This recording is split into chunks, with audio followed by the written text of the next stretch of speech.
The first thing I remember that morning was the silence. Not the peaceful kind. Not the soft quiet that comes before joy. This silence felt thick, like something was waiting inside it. I sat in front of the mirror in my white dress and watched my own face like I was studying a stranger.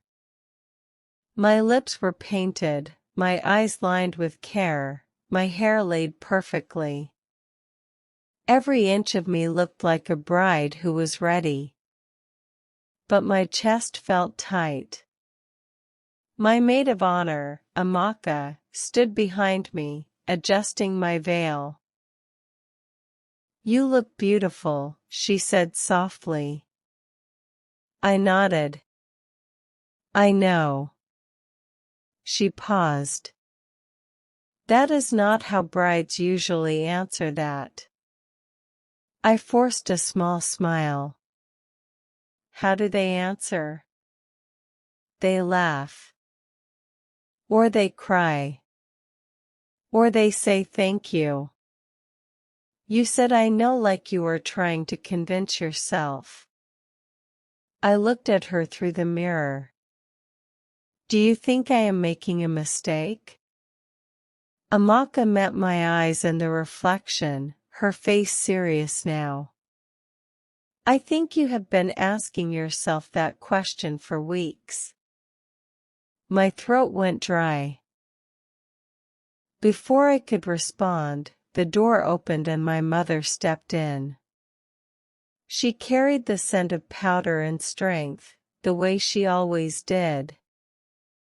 Her eyes scanned me quickly, checking everything. "Stand up," she said. I obeyed. She walked around me slowly, adjusting the fall of my gown, straightening the beadwork on my sleeve, smoothing my hair. "You look like a wife," she said. "Not you look happy. Not you look radiant. You look like a wife."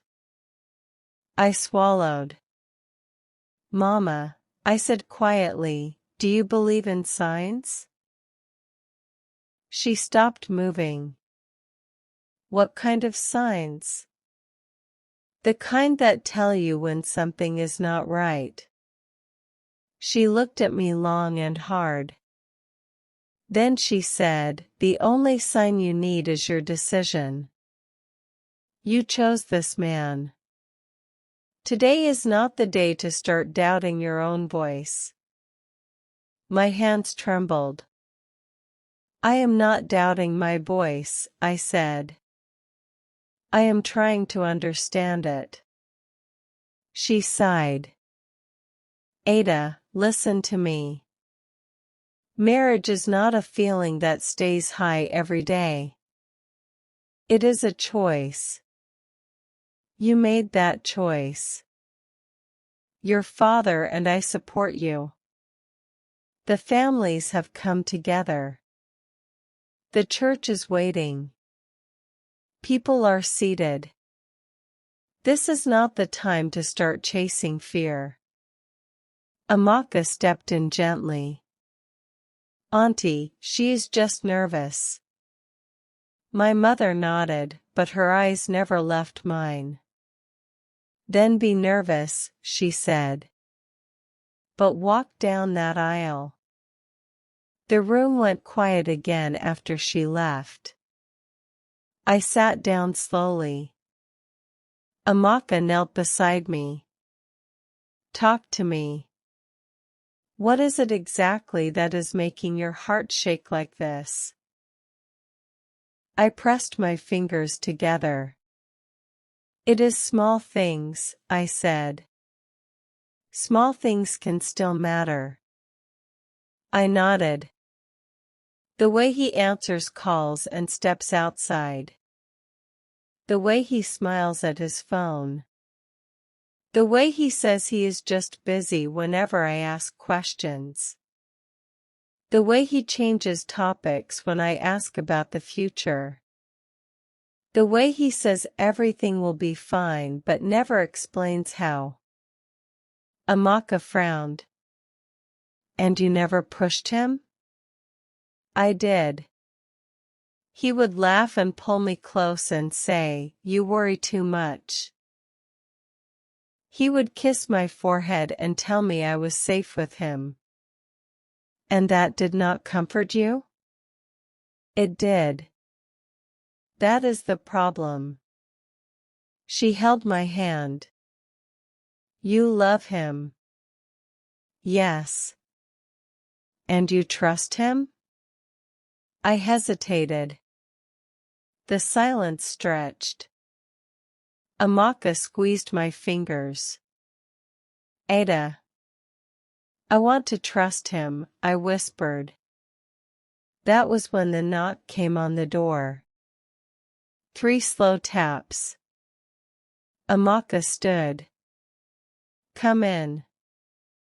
The door opened and one of the bridesmaids, Kemi, rushed in, breathing fast.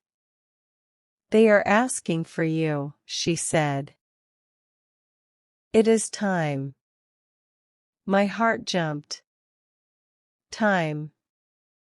The word felt heavy. Amaka helped me stand. She adjusted my veil again, placed the bouquet in my hands. Look at me, she said firmly. I did. Whatever you are feeling, you will walk out there with your head high. You will look him in the eye. And you will listen to your spirit. If something is wrong, you will know.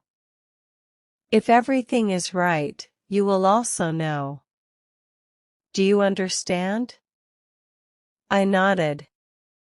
She smiled gently. Good.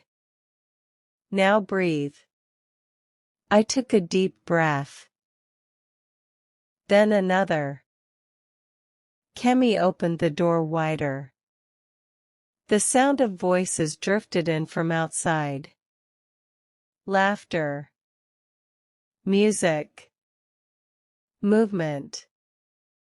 The world was ready for a wedding. I stepped into the hallway. Every step felt like I was walking toward something I could not yet see. At the end of the corridor, I could hear the music shift. The doors ahead were closed. Someone whispered, "The bride is ready." My father appeared beside me, dressed sharply, his face glowing with pride. My daughter, he said, taking my arm. Today you become a wife. I forced a smile. Yes, Daddy. He leaned closer. Are you happy?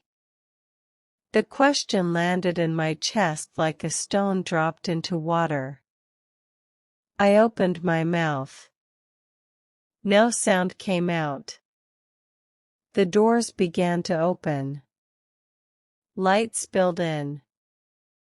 The music rose. And in that moment, as I took my first step toward the aisle, I felt it again.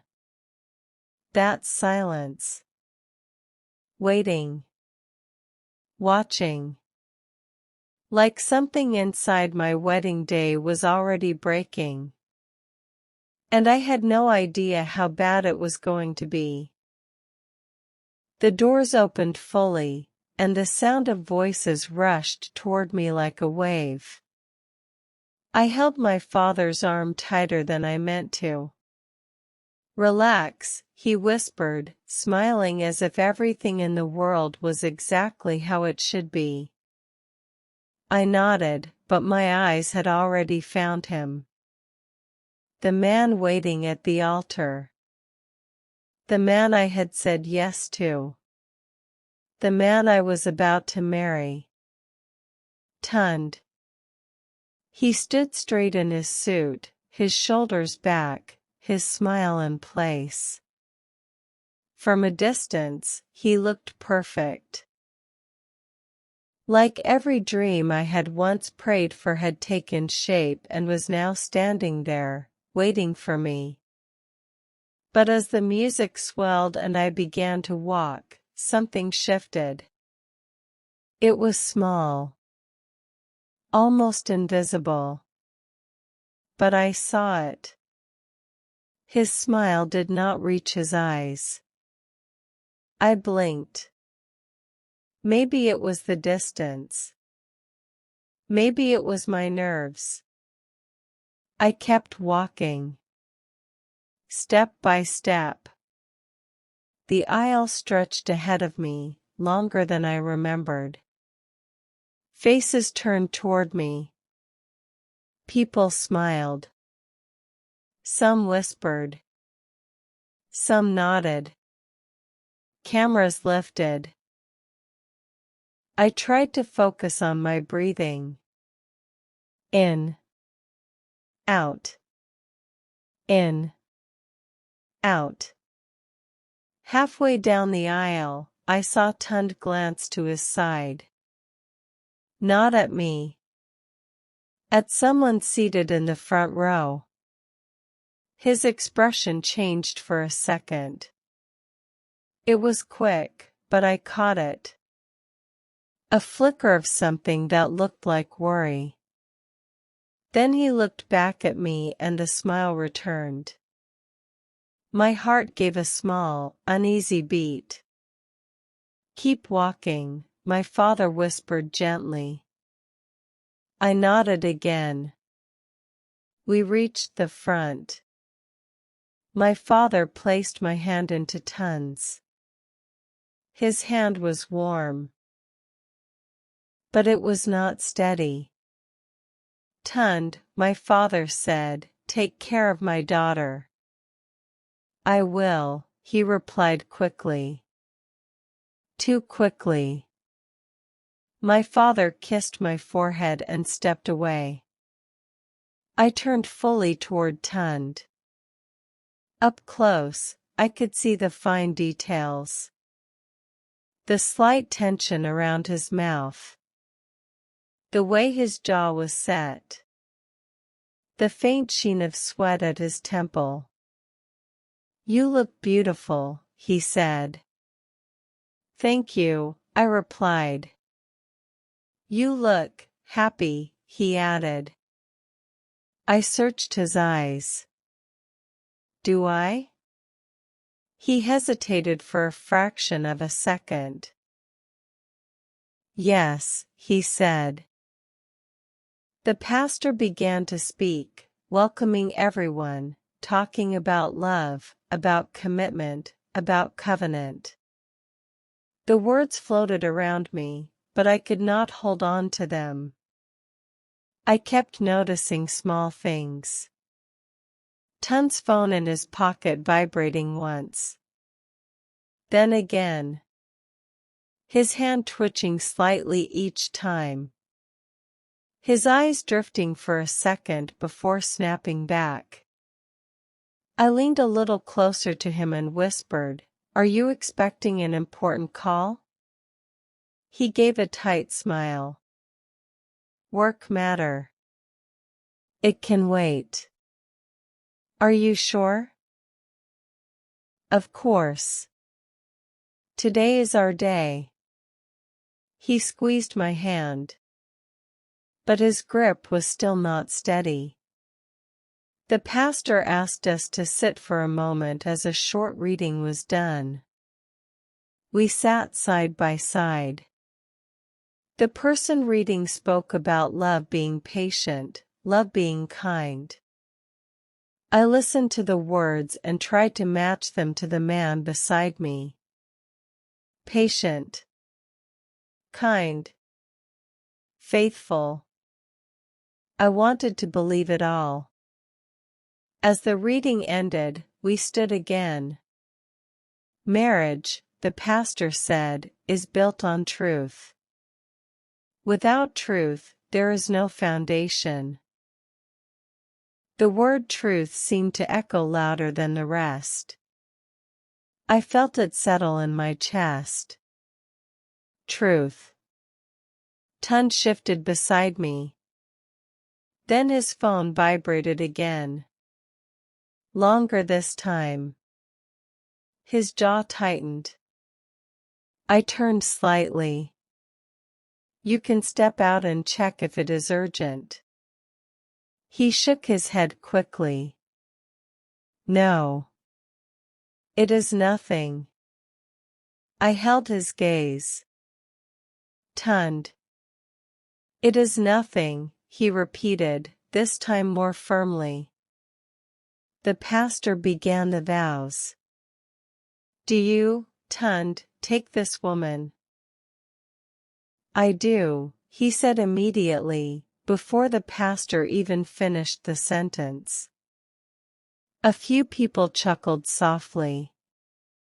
I forced a small smile. The pastor turned to me. Do you, Ada, take this man? My mouth opened. And then, just for a second, my eyes moved. Past Tund. To the front row. To the woman sitting there with her hands folded tightly in her lap. I had noticed her earlier when I entered, but now I really saw her. Her eyes were fixed on Tund. Not with joy. Not with excitement. With something heavy. Something that looked like pain. Our eyes met. She looked away quickly. My heart stumbled. Ada, the pastor prompted gently. Everyone was watching me now. Waiting. Tun's fingers tightened around mine. Ada, he whispered under his breath, his voice low, urgent. Say it. I looked at him. Then at the pastor. Then at the crowd. Then, for a brief second, back at the woman in the front row. She was looking at me again. This time, there was no mistake. There were tears in her eyes. My chest tightened. The word sat on my tongue. I do. It should have been easy. It should have been certain. But suddenly, it felt like a door I was about to close without knowing what was on the other side. Ada, the pastor said again, a little louder. The room felt smaller. Hotter. Quieter. And right there, at the altar, with everyone watching, my heart began to beat so loud I could hear it in my ears. Something was wrong. I did not know what yet. But I could feel it. And for the first time that day, I was not sure I could say the words they were waiting to hear. Ada? The pastor's voice sounded far away, like it had to travel through water to reach me. Every face in the room was turned toward me. Waiting. My mouth was still open, but no sound came out. Tun's fingers pressed harder into mine. Ada, he whispered, his smile fixed in place, say it. I looked at him. Up close, I could see the small crack in his composure. The tightness in his eyes. The way he swallowed like something was caught in his throat. I turned my head slightly. The woman in the front row was standing up. At first, I thought she was just adjusting her seat. Then she took one step forward. Then another. The room began to murmur. The pastor paused mid-sentence, his eyes moving toward her. Madam, one of the ushers said softly, stepping closer, please sit down. But she did not sit. Her eyes were fixed on Tund. Not on me. On him. Tund, she said. His hand went cold in mine. I felt it. The change. Instant. The life drained out of his fingers as if someone had turned off a switch. Tund, she repeated, louder this time. My heart began to pound. The pastor cleared his throat. Excuse me, madam, we are in the middle of a... I know where you are, she said, cutting him off without looking at him. I know exactly where I am. The room went quiet. Not the peaceful silence from earlier. This one was sharp. Alert. Uncomfortable. I slowly turned my face toward Tund. He was staring at her now. His jaw tight. His eyes wide. A look I had never seen before. Fear. Who is she? I whispered. He did not answer. Tund, I said again, louder this time. Who is she? He shook his head slightly, like he wanted to deny something without using words. It is nothing, he murmured. Ada, just say your vows. Please. The woman took another step forward. Tell her who I am, she said. My chest felt like it was being squeezed. I pulled my hand slightly from Tund's grip.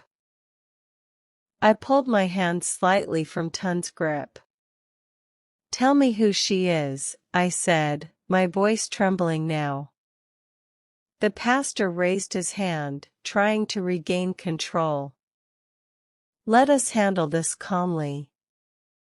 Madam, please. I will not be silent, she said firmly. Not today.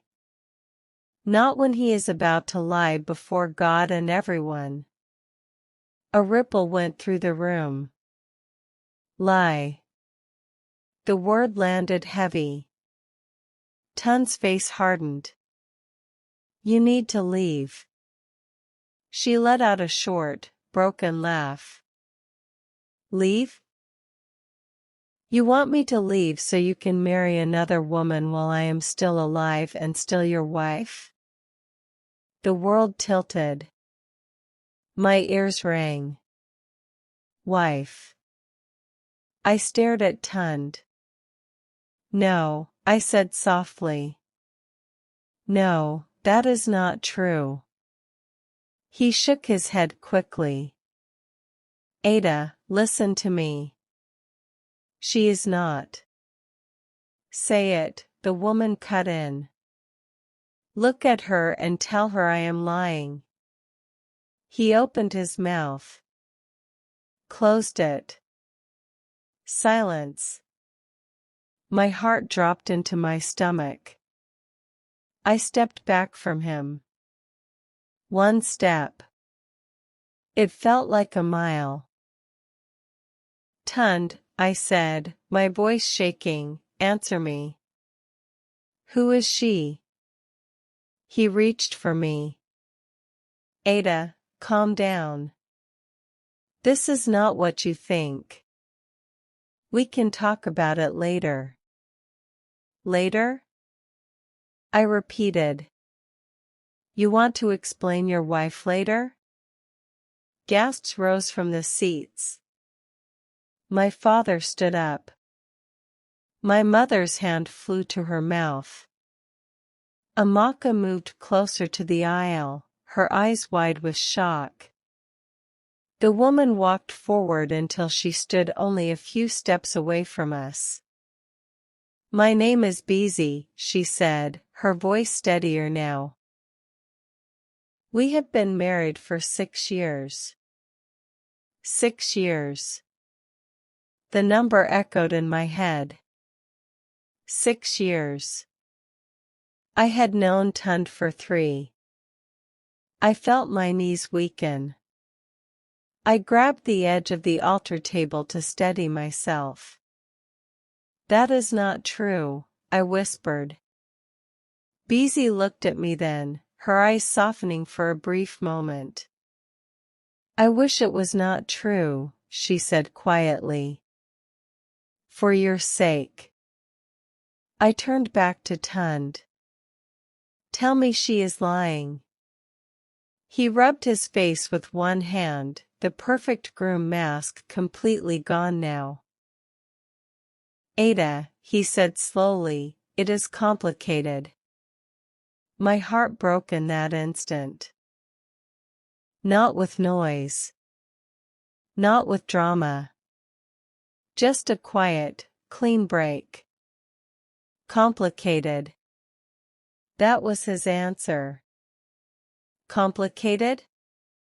I repeated. You have a wife and it is complicated? It is not like that, he said quickly. We have been separated. It is as good as over. We just have not finalized things legally. Beezy shook her head. Separated? You slept in our house last week. The room erupted into whispers. I felt heat rise to my face. My hands began to shake. I looked at him like I had never seen him before. Every memory we shared started to shift in my mind. Every smile. Every promise. Every late call he said was work. Every moment he stepped outside to answer his phone. My voice came out small. Is she telling the truth? He hesitated. Just for a second. But it was enough. Tears filled my eyes. You lied to me, I said. Ada, I was going to tell you, he rushed. I just needed time. I did not want to lose you. You should have thought about that before you decided to have 2 lives, I replied. My father walked forward now, his face dark with anger. What is going on here? He demanded. No one answered. Because the truth was already standing in front of everyone. Dressed in white. And breaking.